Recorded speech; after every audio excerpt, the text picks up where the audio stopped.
भगीरथ चावड़ा, इनका सवाल ऐसा है कि आपने जब से ये काम शुरू किया तब से कोई चीज ढूंढने में, सॉल्व करने में बहुत दिक्कत हुई, ऐसा कभी हुआ है क्या? भूत मंत्र तंत्र इस क्षेत्र में कभी हुआ नहीं, क्योंकि वहां कोई ना कोई ऐसे इंसान इन्वॉल्व रहते हैं कि वो टेक्निक्स में सब जानने के कारण उनको एक्सपोज करना बहुत आसान होता है, तो वहां तक कभी दिक्कतें नहीं आई। लेकिन कुछ चमत्कार क्यों और कैसे होते हैं, ये ढूंढने में दिक्कतें आई। अब कुछ चमत्कार तो मुझे खुद ढूंढने पड़े, क्योंकि पहले से मालूम नहीं था।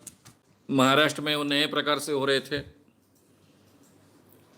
जैसे अगरबत्ती घूमती है, या फिर जो कौल लगाना कहते हैं कि लकड़ी के बाहर कपड़ा आ जाता है। जब मैं करके बताऊंगा आपको कभी ना कभी, जब प्रोग्राम रहेगा उस ढंग का, उस विषय का। तो ये चमत्कार ढूंढने के लिए थोड़ा समय लगा, दिक्कत नहीं गई, लेकिन 1-2 घंटे मेहनत करनी पड़ी, मशक्कत करनी पड़ी। लेकिन एक चमत्कार के लिए मुझे बहुत मेहनत लेनी पड़ी और उसका जवाब ढूंढना बहुत असंभव हो गया था। 1983 में मैंने गुजरात का दौरा कर आया था। गुजरात में एक चमत्कार बीच बीच में बहुत फेमस चमत्कार हो जाता था कि भगवान के ऊपर में जो एक छत बनाई जाती है चांदी की, वो घूमती है, हिलती है। गुजरात के 1-2 मंदिरों का ये चमत्कार देखा था। हालांकि मैं मंदिरों के बिल्कुल झंझट में नहीं गिरता हूं, लेकिन कभी कभी ऐसे आह्वान आते हैं कि वो झंझट ढूंढना पड़ता है। तो वहां पर तो इसके पीछे के कारण हमने ढूंढ लिए थे।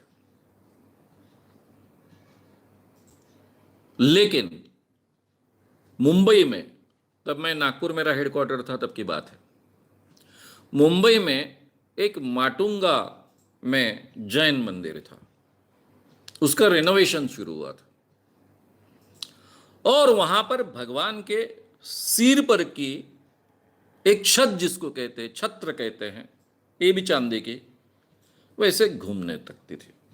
कब? जब आरती होती थी तब। अब ये जैन टेम्पल, पढ़े लिखे जैन मुनि वहां पर है, पेपर में बड़ा बड़ा छप के आ रहा है। अब उन दिनों में ये स्टाइल ही थे कि ऐसा कुछ हुआ कि शाम मानव क्या कर रहे हैं, ढूंढो। महाराष्ट्र टाइम्स में छप के आया, लोक सत्ता में छप के आया। मैं अपने सब प्रोग्राम से एडजस्ट कर मुंबई आया। ये जैन टेम्पल में 2 दिन मैंने बिताए। वहां के जैन मुनि पढ़े लिखे, उनमें से कुछ एमएससी किए थे, कुछ अमेरिका में पढ़ के आए थे, उनकी मुलाकातें ली। उन लोगों ने मुझसे कहा इसके पीछे का साइंस का क्या कारण है, हम ढूंढने की कोशिश कर रहे हैं लेकिन कुछ मिल नहीं रहा है। फिर ये कारण लगाया कि जब आरती होती है तब हम सब बहुत बड़े पैमाने पर वहाँ दिए लगाते हैं, दिए के कारण हवा गर्म हो जाती है। अब ये तो विज्ञान तो मैं भी जानता हूँ, मैं इंटर साइंस तक पढ़ा हूँ, बेसिक्स अच्छे हैं। मैं बहुत बारीकी से देख रहा था। अब उनकी शर्तें थी, अगर आपको मंदिर के अंदर जाना है तो धोती पहन कर जाना है, नहा कर जाना है, ऊपर में कुछ पहनना नहीं है, सब शर्तें अमल में लाई। हर चीज को मैं टेप रिकॉर्ड करते गया, फोटोग्राफ लेते गया। और वो छत हिल रही है, केवल जब आरती शुरू होती है तभी हिलती है। छत यानी ऐसा मुकुट होता है ऊपर में हल्का सा, और वो घूमता है ऐसा। और वो चमत्कार के कारण, जैन लोग पहले ही बहुत अमीर होते हैं और बंबई में तो बहुत ही अमीर जैन लोग हैं, करोड़ों में डोनेशंस आ रहे हैं। पता चल रहा था कि ये सब कुछ है वो डोनेशंस के लिए है। चमत्कार हो रहा है तो बड़े पैमाने पर डोनेशंस दिए जा रहे हैं, इसके पीछे कुछ तो भी है। अब भाई मेरे समझ में नहीं आ रहा था, इसलिए अब मेरे ध्यान में आया था कि ये अगर नया बन रहा है, सब अंदर का पूरा जो घुमट होता है ऊपर का, बड़ा ऐसा लंबा हिस्सा ऊपर जाने वाला, ऐसा ऊपर जाने वाला वो हिस्सा, वो पूरा नया था। उसको बहुत अच्छे ढंग से कलर दिया गया था, व्हाइट कलर था, लेकिन उसमें एक आड़ा लोहे का रॉड था।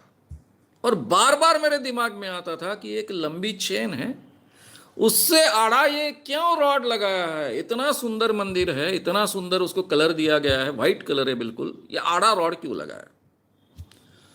दूसरा, मैं ऊपर घुमट की तरफ जब जाने लग गया तो मुझे इन लोगों ने जाने नहीं दिया।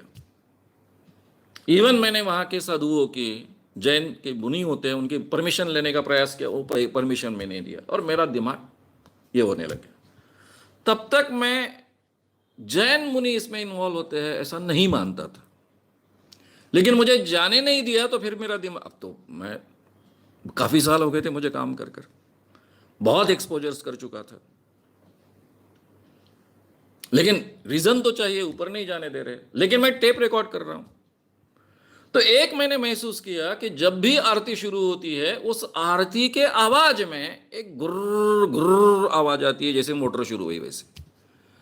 इसीलिए मैं ऊपर जाकर देखना चाहता था, लेकिन मुझे जाने नहीं देते थे। मेरे ऊपर जाने अनजाने में पहरे थे। मेरे साथ में तब लोक सत्ता में काम करने वाले एक मेरे मित्र वैद्य कर पत्रकार थे, बाद में वो महाराष्ट्र टाइम्स में आ गए।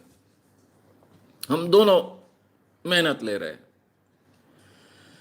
फिर हम गए यूनिवर्सिटी, मुंबई यूनिवर्सिटी। वहाँ फिजिक्स के बड़े बड़े प्रोफेसर हैं, उनसे बात की, उनको फोटोग्राफ्स बताए, वो कोई जवाब नहीं दे पाए। अब हमारे यूनिवर्सिटी के प्रोफेसर कुछ प्रैक्टिकल बता पाए ऐसी स्थिति होती नहीं है, वो साइंस केवल पढ़ा सकते हैं।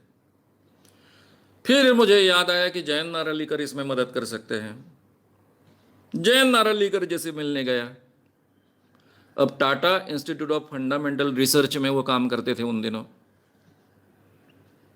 उन्होंने मुझसे कहा कि मैं तो हूं खगोल तंत्र का, यानी एस्ट्रोनॉमी का, मैं नहीं बता पाऊंगा इसके बारे में कुछ, लेकिन मैं एक आदमी का नाम तुम्हें देता हूं जो अप्लाइड फिजिक्स में दादा है, साइंटिस्ट है, वो तुमको मदद कर पाएगा। अगर वो मदद नहीं कर पाया तो मान लो कि भारत में कोई इसका जवाब देने वाला तुमको नहीं मिलेगा। उनका नाम शायद शर्मा था। अब नारलीकर जी ने खुद फोन किया था, इसलिए उनके अपॉइंटमेंट वगैरह तो मेरे लिए बहुत आसान हो गई। वो हमारी राह ही देख रहे थे। उनसे मिलने गया, बहुत शांति से उन्होंने मेरे पूरे इन्वेस्टिगेशन सुने। मैंने उनके सामने फोटोग्राफ्स रखे, टेप रिकॉर्डर का आवाज रखा। पहले जो बोल रहे थे बाकी लोग, और पेपर में छप के आया था कि वहाँ इतनी दिए जलते हैं कि उसके कारण हवा गर्म होती है और उस कारण शायद छत हिलती है। मैंने पहले ही नकार दिया था कि इसके कारण ये पॉसिबल नहीं है। वहाँ लोग इतने इकट्ठा होते हैं कि उनके कारण जो पसीना पसीना और फिर जो सांस लेते हैं उस कारण कार्बन डाइऑक्साइड बढ़ जाता है और इस कारण हलते हिलते हैं। वो भी मैंने पहले ही नकार दिया था कि ये पॉसिबल ही नहीं है। तो उन्होंने मुझे उल्टा सवाल पूछा कि तुमको क्या लगता है? मैंने कहा मैं इसके पीछे का साइंस तो नहीं जानता हूं, इसलिए तो आपके पास आया हूं, लेकिन मेरी शंका है ये आड़ा रॉड है, इसमें कुछ तो बिगड़बड़ी है। और मैंने 3 दिन तक ये सब इन्वेस्टिगेशन किया है। पहले ये घुर घुर घुर घुर जो आवाज है मोटर चलने जैसी, वो पहले नहीं आती है, केवल आरती शुरू होने के बाद में ये आवाज आती है, और ये आवाज आने के बाद ही ये छत हिलने शुरू होती है। उन्होंने कहा तुमने तो बढ़िया काम किया है, तुम्हारे दिमाग की मैं दाद देता हूं, जबकि तुम साइंस इतना नहीं जानते हो हम जैसा, लेकिन तुमने सही बात पकड़ी है, केवल आपको साइंस की बारीकी मालूम नहीं, इसलिए आप ढूंढ नहीं पाए। क्या है? उन्होंने कहा आपने इलेक्ट्रिसिटी का अभ्यास किया है? मैंने बोला इंटर साइंस तक मेरे को विषय था, एसी से डीसी कैसा बनता है वगैरह सब मालूम है। बोले कभी ये बात आई थी आपके साइंस सिखाने के इसमें कि एसी और डीसी अगर 90 के एंगल में एक दूसरे को काटे तो क्या होता है? एसी करंट ऐसा बह रहा है, डीसी करंट ऐसा बह रहा है, दोनों में थोड़ा डिस्टेंस है, इसके बावजूद दोनों में क्या होगा? बोला नहीं जी, नहीं मालूम मुझे। बोले ये तुमको मालूम होता तो इस सवाल का जवाब तुमको मिल जाता, तुमने सही ढूंढा। एसी करंट निर्माण करने के लिए तो कुछ नहीं करना पड़ता है। एसी करंट निर्माण करने के लिए एक वायर टच कर दी, एसी गया उसमें। डीसी करंट मोटर से क्रिएट किया जा सकता है, और इसलिए ये जो छत पर ऊपर से नीचे तक जो चेन आई है, आइदर उसमें एसी करंट होता है या फिर ये आड़ा रॉड है उसमें एसी करंट होता है। अब रहा सवाल कि इसको 90 डिग्री एंगल में डीसी करंट को भेजना है। जब तक केवल एसी करंट रहेगा, छत वैसे के वैसे रहेगी। जैसे ही डीसी करंट इस दिशा से या फिर इस दिशा से जाएगा, तो ये दोनों करंट एसी और डीसी एक दूसरे को रिपेल करते हैं, और रिपेल करने के कारण, और छत को वजन होता है, रिपेल करने के कारण वो छत घूमना शुरू होती है।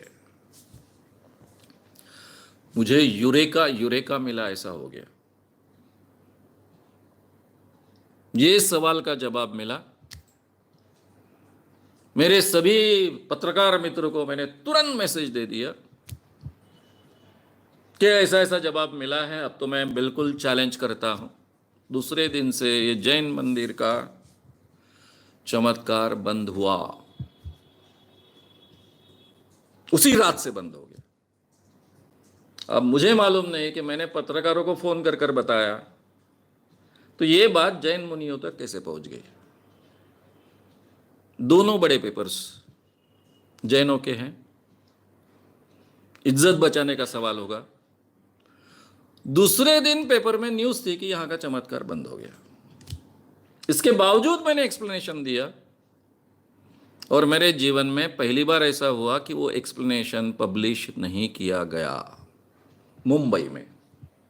फिर महाराष्ट्र में मैंने लोकमत से और बाकी सब पेपर्स में दे देकर ये एक्सप्लेनेशन छाप दिया, वो बात अलग है। लेकिन मुंबई के बड़े पेपर्स में तब ये एक्सप्लेनेशन छप के नहीं आया। तब मेरे पहली बार ध्यान में आया कि मुंबई के सभी बड़े पेपर्स जैनों के हैं, तो ऐसी इज्जत बचाई गई। तो मेरे जीवन में एक ही प्रसंग ऐसा है कि जहां मैं अड़ गया था, जहां मुझे जवाब नहीं मिल रहा था, और वो Tata institute of fundamental research के साइंटिस्ट ने जयंत नारालीकर जी के मदद से, डॉक्टर शर्मा थे शायद उनका नाम, मैंने पेपर्स में लिखा है तब उनका नाम लिखा है, तो उनके कारण वो रीज़न भी मुझे मिल गया। अब वो तो अप्लाइड फिजिक्स के दादा थे, उनके प्रयोगों का ये विषय था, इसलिए वो ठीक ढंग से जवाब दे पाए। अगर आपको ये वीडियो पसंद आया हो तो उसे ज़रूर लाइक करें, लोगों में ये अवेयरनेस फैलाने में हमारी मदद करें। वीडियो को ज़रूर शेयर भी करें। तो हमारे YouTube चैनल श्याम मानव को विज़िट करें। ऐसे सारे वीडियोस का आनंद लेने के लिए हमारे चैनल को सब्सक्राइब करें। उसके लिए सब्सक्राइब बटन दबाएं। नए वीडियोस का नोटिफिकेशन पाने के लिए बेल आइकन दबाएं।